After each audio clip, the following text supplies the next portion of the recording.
Petrol సమస్య అంటే ఏముంది, మామూలు ఇంటర్నేషనల్ సమస్య. ట్రంప్ గారేమో మరేమో ఆయన యుద్ధం చేస్తూ ఉంటాడు. అందుకోసం అని చెప్పేసి మొత్తం ఇరాన్ మీద దాని మీద పడ్డాడు. ప్రపంచ ఆర్థిక వ్యవస్థ పని లేదు ఆయనకు. వాళ్ళ విధానం ముఖ్యం తప్పితే ఇంక వేరే విషయాలు ఏమీ పట్టవు. ప్రపంచం ఎట్టా పోయినా పట్టించుకోరు.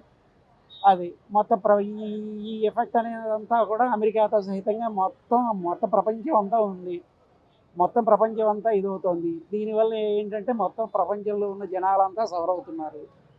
దీనివల్ల వాళ్ళు ఏంటంటే ఆయుధ ఫ్యాక్టరీలు వాళ్ళు బాగుపడటం తప్పితే ప్రపంచంలో ఎవరు బాగుపడేది లేదు, ఇది లేదు. ఈ ప్రపంచం సామాన్యుని మామూలు నడ్డి విరుస్తోంది. అసలే రేట్లు అన్నీ పెరిగి ఇది అవుతుంటే ఇప్పుడు ఈ రేట్లు పెరిగి ఆయిల్ దొరక్క సామాన్యుడు ఉద్యోగాలే చేసుకోవాలా, లేకపోతే వీటి కోసమే తిరగాలా, ఎన్నిటికైనా చేయాలి. అందుకని దీని గురించి ఏదన్నా ఆలోచించి ఈ యుద్ధాలను ఇక్కడతో ఆపితే మనుషులు బతకగలుగుతారు. ప్రపంచంలో ఎక్కడైనా కానీ ఏదైనా కానీ బతకగలుగుతారు. ఏదో కొంతమంది రాజకీయ నాయకులు వాళ్ళ మనుగడ కోసం సృష్టించే వీటితో ప్రపంచం మొత్తం నాశనం అవుతుంది. నేను దగ్గర ఒక పావుగంట నుంచి వెయిట్ చేస్తాను. షార్టేజ్ వచ్చింది. ఇప్పుడు E20 పెట్రోల్ దింపుతున్నారు కదా, ఈ మంత్ ఎండ్ నుంచి E20 అన్నారు. మరి దానివల్ల 20% ఎథనాల్ కూడా కలిసిద్ది. చూడాలి మరి బండ్లకి ఏమన్నా ఎఫెక్ట్ ఇచ్చిద్దో లేదో తెలియదు. అది క్లోజ్ చేశారండి. అదే షార్టేజ్ అనండి. ఇప్పుడు మొన్నటిదాకా వార్ జరిగింది. ఆ వార్ ప్రకారం ఇప్పుడు ఈ షార్టేజ్ అనేది క్రియేట్ అయింది. దీని తర్వాత ఏమన్నా వస్తే రావచ్చు, మరి చెప్పలేం. అంటే సెట్ అవుద్ది అంటే చెప్తున్నారు కానీ మరి ఇప్పుడు చూస్తున్నారు కదా పరిస్థితి ఎలా ఉందో, జనాలు చూస్తున్నారు. ఇంకా మరి ఇది ఎప్పటికల్లా క్లియర్ అవుతుందో తెలియదు. ఇంకా చేసుకునే వాళ్ళు, వర్క్ చేసుకునే వాళ్ళు ఇంక ఇబ్బంది పడతారు. ఇప్పుడు కూర్చొని ఇప్పుడు గవర్నమెంట్ ఎంప్లాయీస్ వీళ్ళందరూ బాగానే ఉంటారు. బయట వర్క్ చేసుకున్న మాలాంటి వాళ్ళు ఇంక ఇబ్బంది పడతారు. తప్పదు. వెళ్ళాలి, డ్యూటీ చేసుకోవాలి, అన్నీ ఉండిద్ది. అది అంటే ఇప్పుడు పబ్లిక్ ఇబ్బంది పడకుండా చూసుకోవాల్సింది గవర్నమెంట్ చేతిలో ఉంది. గవర్నమెంట్ కొంచెం పబ్లిక్ని దృష్టిలో పెట్టుకొని షార్టేజ్ అనేది రాకుండా కొంచెం ముందుగానే ఉంచితే బెటర్. బండి వచ్చిన పావు గంటలో మనకి పెట్రోల్ పోసేసి పంపించేస్తాం. సోషల్ మీడియాలో వచ్చిన పుకార్ల వల్ల అలా జరుగుతుంది, కానీ వాస్తవం అయితే అలా లేదు పరిస్థితి. డిమాండ్ పెంచడానికి అంతే, ఏం లేదు. జనాలకన్నా ఈ సప్లయర్కి డిమాండ్ పెంచడానికి తప్పితే పెద్దగా ఏం లేదు విషయం.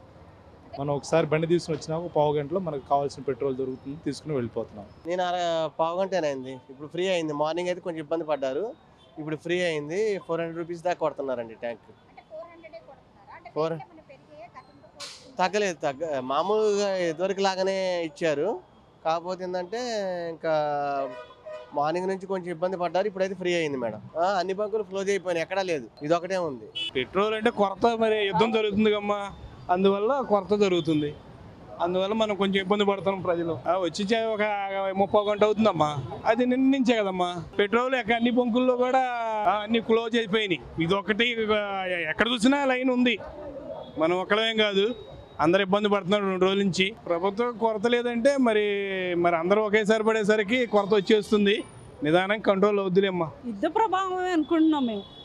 యుద్ధ ప్రభావం 2 డేస్ నుంచి కొంచెం ఇదిగా ఉంది అంతే, అంతకుముందు బాగానే ఉంది. నేను ఒక 40 మినిట్స్ నుంచి వెయిట్ చేస్తాను. సమస్య ఏం తెలియదు, కానీ మా గవర్నమెంట్ అయితే సప్లై వస్తుంది, ఎలా అరేంజ్ చేస్తాం అంటున్నారు. కానీ అన్ని బంకుల దగ్గర చూస్తే పరిస్థితి అలాగే ఉంది. ఆటో నగర్ చూశాను, బెంచ్ సర్కిల్ చూశాను, ఇక్కడ చూశాను. మూడు చోట్ల ఇలాగ క్రౌడ్ అయితే ఉంది బాగా. కాకపోతే పెట్రోల్ అయితే 400 రూపీస్కి లిమిట్ పెట్టి ఇస్తున్నారు, అందరికి ఇస్తున్నారు. ఇబ్బంది అయితే ఏం లేదు, కానీ ఎక్కువ టైం వెయిట్ చేయాల్సి వస్తుంది. అంటే మేజర్ బంకులకి సప్లై అవుతుంది, లోపల ఉన్న బంకులకి అయితే సప్లై రావట్లేదు. ఆ 100 లోపల ఉన్నటికి వాటికి అయితే సప్లై లేదు, అవి క్లోజ్ అయిపోయాను. అందువల్ల ఇక్కడ దాకా రావాల్సి వచ్చింది. ఏం లేదు, వాళ్ళు అరేంజ్ చేస్తున్నారు, ఇంకొంచెం ఫాస్ట్గా చేస్తే బాగుంటుంది. అంత 70% దాకా అరేంజ్మెంట్ అయితే ఉంది, మీద 30% తక్కువ ఉందో అది కూడా అరేంజ్ చేస్తే బాగుంటుంది.